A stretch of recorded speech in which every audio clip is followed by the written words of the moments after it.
Today's video is brought to you by Squarespace, my go-to for building a website and online shop.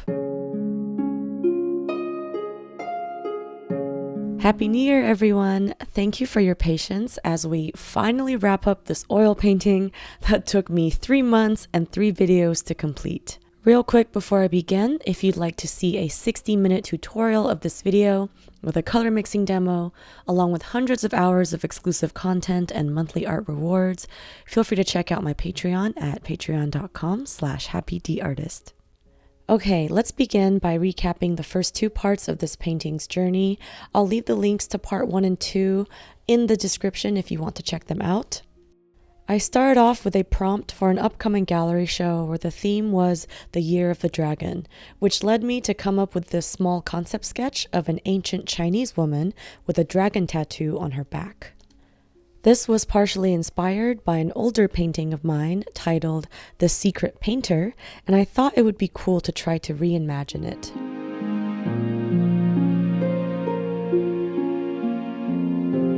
Then I used a grid to transfer the concept sketch onto a monochromatic grisaille underpainting on a 16 by 20 inch toned panel using a mixture of bohemian green earth and titanium white oil paint.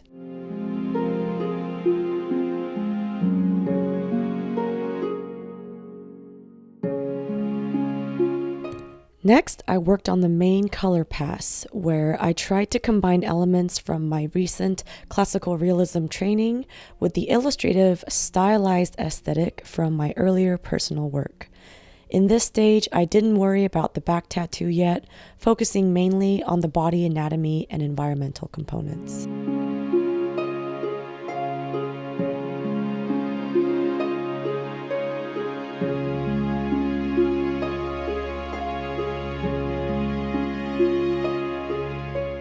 And finally, this brings us to present day. After finishing the color pass, I took a photo of the painting in that stage and used Procreate to digitally plan out what I wanted the back tattoo to look like, as well as make any other adjustments to the piece. I really enjoy and highly recommend using digital tools to aid in a traditional oil painting process because you can test things out digitally first, where it's easy to Ctrl-Z or try out different variations at the touch of a button. In this digital study, I realized I wanted to tweak the background to be more gray and less green, as well as add some extra foliage behind her.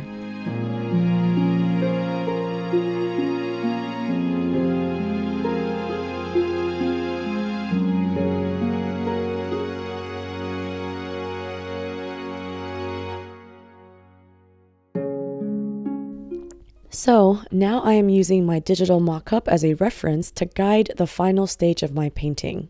I started off by glazing over the facial features and skin until it was as close to perfect as I could get it, and then I painted over the background because the green just looked too overwhelming and I liked the new warm gray a lot better, all thanks to the insights provided by my digital mock-up.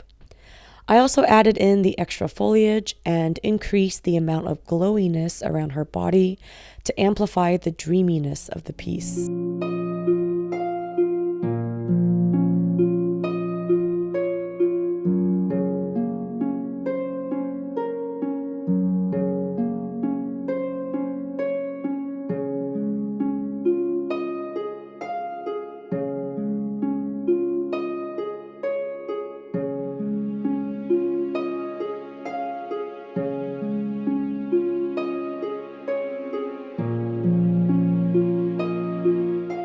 Finally, it was time to carefully add in the back tattoo, which was tricky because it was so easy to accidentally make tattoos look like opaque, colorful body paint on top of the skin instead of the more semi-transparent tattoo ink that is embedded in the skin.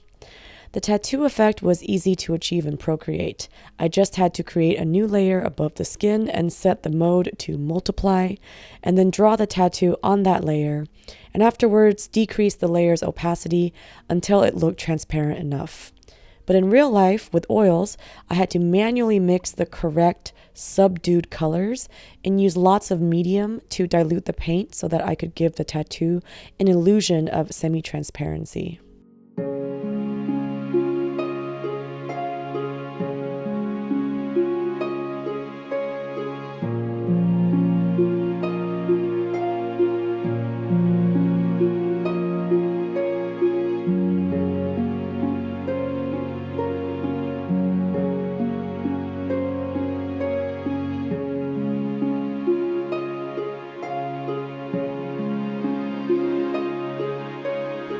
Overall, this piece was such a fun challenge, and I truly enjoyed reinventing an older painting of mine. Looking at the two side by side, I can definitely see how much my recent atelier training has helped me improve technically, but I'll always be grateful for those many years of self-taught trials and errors that pushed me to be more experimentative and imaginative. And hopefully, as I move forward, the past artist and present artist can collaborate side by side. And that about wraps up this 3-part video series. Thank you all so much for joining me on this long painting journey. I'll leave the gallery show info in the video description if you're in the San Francisco area in February and want to check it out in person. I'll also have fine art prints available at happyd-artist.com. And of course, you guessed it, my eternal never-ending sale is still going on in my shop, so if you'd like 20% off your order of prints and originals, just enter the code HOLIDAY at happyd-artist.com. And if you're interested in learning more about how to paint and draw, I have lots of art educational content on my Patreon page, including exclusive video tutorials, step-by-step photo tutorials, live streams, podcasts, and even surprise art gift boxes. All available at patreon.com/happydartist. I'd love to have you join my Patreon family. A big thank you to Squarespace for sponsoring this video and supporting the art community. Squarespace is the best platform to create a professional website and online shop. Their beautifully designed templates are easy to use for beginners and look great on both desktop and mobile. I've sold my art through Squarespace for almost 10 years, and I can attest to the quality of their online commerce features, whether you want to sell digital or physical items. They also provide useful analytics that help you make the most of your online business. Head to squarespace.com for a free trial, and when you're ready to launch, go to squarespace.com/happydartist to save 10% off your first purchase of a website or domain. Also, if you want to check out more artworks, works in progress, and just random daily artist adventures, feel free to check out my Instagram, and you can follow me at the handle @happydartist.